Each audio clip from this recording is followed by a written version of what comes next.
Tagalog version. Your friend, a fake friend, when your friend pa. Like, ow! Ang sakit, talaga ito. Ow! Okay, like this. Oh my gosh, are you okay? Can I help you? And for the Philippines, nadapa yung kaibigan mo. This is what Philippines do. Buti nga, deserve. Okay, next, accept Jose Rizal be like in 2025. Ay, alam ko yan. Tamad na ako magsulat. Ayun. Sinipan. Nararator ako. Joke.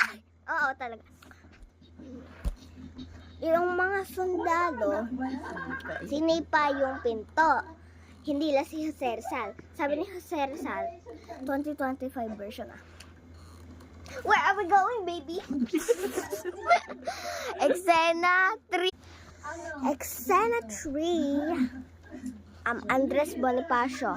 Curse. Nakaupo lang si Andres Bonifacio until sabi ng mga sundalo, papatayin ka namin!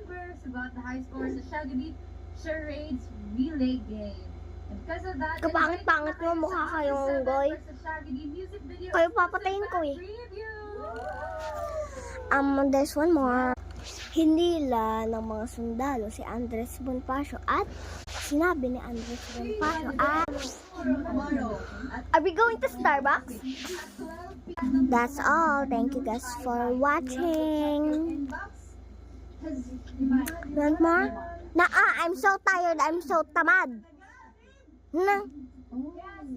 Wag niyo sasabihin, umaman na siya. Umaman siya. Hindi ako nagiginaw ba?